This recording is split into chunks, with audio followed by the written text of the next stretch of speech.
Sosok Ibtu Rudiana hingga kini belum juga muncul ke publik di tengah banyaknya pertanyaan atas kasus pembunuhan Vina dan Eki yang terjadi 2016 lalu. Terkini Rudiana dilaporkan ke Bareskrim oleh kuasa hukum 6 terpidana kasus pembunuhan Vina dan Eki. Dalam laporannya, ke-6 terpidana diduga mengalami kekerasan fisik hingga psikologis saat penangkapan. Kami hari ini membuat laporan terhadap Rudiana sudah selesai dan ini laporannya, bukti tanda terima laporannya. Membuat surat pernyataan di atas tulisan tangan bahwa mereka dianiaya dan makanya memberikan kuasa oleh karena mereka ada di dalam lapas kan, sehingga tidak bisa datang, maka kami sebagai kuasa hukum kami melaporkan. Sementara itu merespons adanya laporan terhadap ayah Eki, Ibtu Rudiana. Ketua Kompolnas Beni Mamoto memastikan akan mengawal pelaporan yang dilakukan kuasa hukum terpidana kasus Vina. Kompolnas menyebut akan mengecek bukti dan saksi yang diajukan kuasa hukum terpidana kasus Vina soal laporan atas Ibtu Rudiana ke Bareskrim, termasuk audit internal terkait proses penyidikan kematian Vina dan Eki. Kompolnas memastikan akan terus mengawal kasus pembunuhan Vina hingga tuntas. Saksinya siapa menjadi penting, buktinya apa juga menjadi penting. Kalau bicara penganiayaan tentunya bicara tentang visum, kemudian mungkin ada foto dan sebagainya. Kami akan kawal terus kasus ini. Sebelumnya Kapolri Jenderal Listio Sigit Prabowo menegaskan, Polri telah menindaklanjuti laporan-laporan yang masuk soal proses hukum di kasus pembunuhan Vina dan Eki. Kendati terjadi 8 tahun lalu, Kapolri mengatakan, Polri memiliki kewajiban untuk mengungkap kejadian sebenarnya secara terang benderang. Tim Liputan, Kompas TV. Saudara, apa yang membuat ayah Eki, Ibtu Rudiana, belum juga muncul ke publik? Apalagi terpidana kasus pembunuhan Vina dan Eki melaporkannya ke Bareskrim.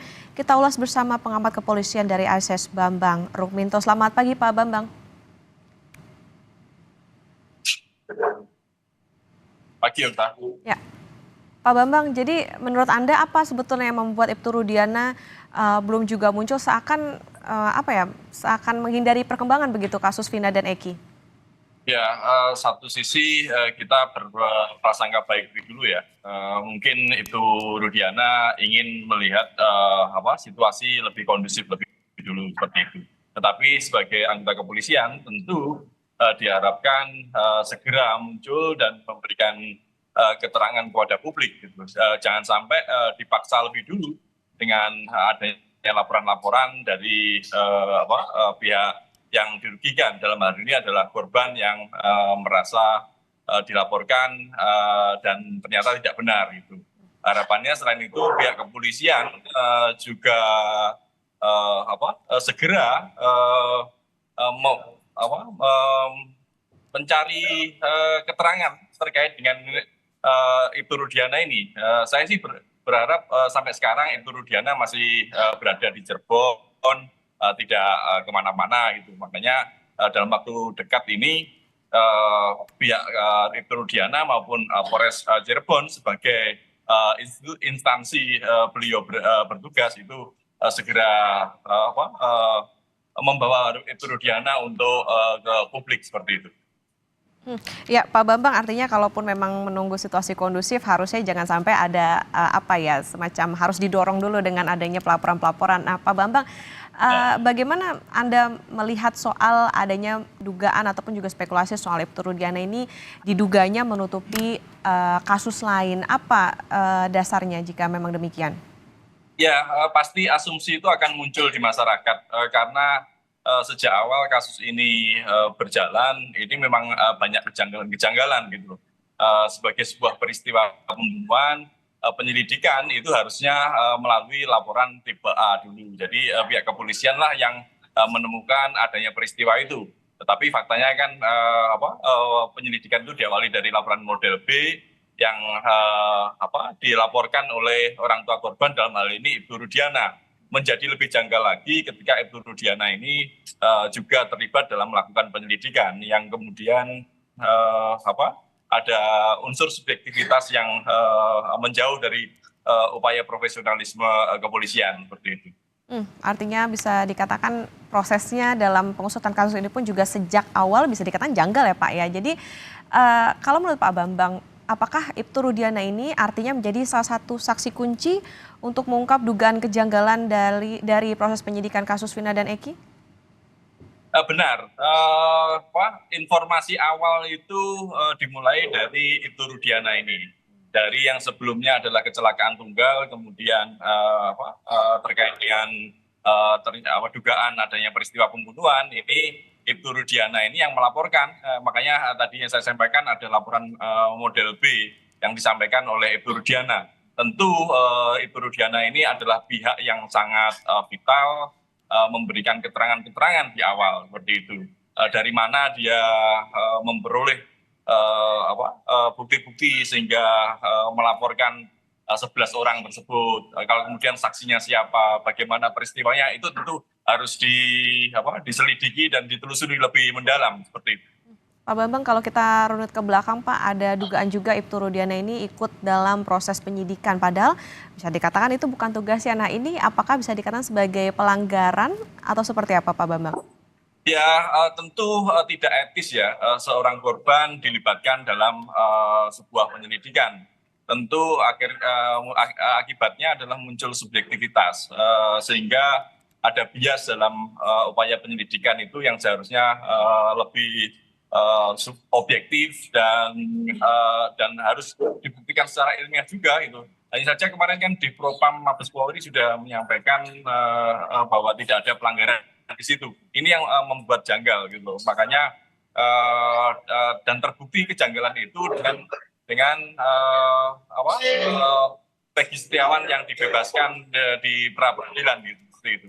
Makanya ini harus ada upaya ulang untuk melakukan penyelidikan seperti itu. Pak Bambang, sebelumnya pernah ada tidak sih Pak kasus yang sudah lama diputus pengadilan setelah bertahun-tahun kemudian menguak kembali sampai akhirnya terpidananya ini ternyata dinyatakan tidak bersalah? Ya banyak ya kasus-kasus yang seperti itu. 13 tahun yang lalu misalnya ada kasus di Jombang, Kemat sama David itu yang ternyata pembunuhnya adalah Rian seperti itu. Kemudian kasus pengamen Cipulir yang melaporkan kasus pembunuhan kemudian disangka mereka lah yang melakukan pembunuhan. Ini tentu hal-hal yang harusnya dievaluasi. Kepolisian selama ini cenderung membawa persoalan subjektif itu menjadi persoalan organisasi. Dalam konteks kasus Vina Cirebon ini saya melihatnya seperti itu. Ini kan ada subjektivitas oknum, ada subjektivitas kelompok, tapi sampai sekarang mengapa kasus ini bergulir lama dan berputar-putar tidak tuntas karena kasus yang seharusnya dilokalisir menjadi kasus persoalan-persoalan yang kecil ini dibawa menjadi persoalan organisasi begitu. Artinya sebetulnya apa sih Pak kesulitan polisi dalam mengusut kasus ini? Harusnya polisi bisa mulai dari mana nih untuk bisa memperjelas begitu terang benderang soal kasus terkait dengan pembunuhan Vina dan Eki? Kalau polisi ini benar-benar profesional melakukannya itu secara objektif, tidak bias dengan kepentingan-kepentingan, entah itu kepentingan oknum, kepentingan kelompok maupun kepentingan-kepentingan lain, tentu kasus ini bisa segera tuntas. Sampai sekarang kita melihat, masyarakat melihat bagaimana pengusutan kasus ini kan berputar-putar terus. Dari kesaksian yang kemudian dicabut, kemudian ada saksi yang tidak bisa dihadirkan oleh kepolisian di sidang kemarin, kemudian ada pra peradilan yang menerima gugatan dari tersangka. Hal-hal seperti itu kan menambah carut marut ini. Harusnya memang kepolisian ini benar-benar bisa bergerak secara objektif gitu. Tapi kita melihat yang dilakukan oleh Polres Cirebon, Polda Jawa Barat ini yang saat ini mengulang lagi kesalahan 2016 yang lalu. Dan itu pun juga ditutupi oleh Divpropam maupun Masidik gitu. Karena kemarin ada audit investigasi yang ternyata juga terkonfirmasi dengan diterimanya pra peradilan Peggy Setiawan seperti itu.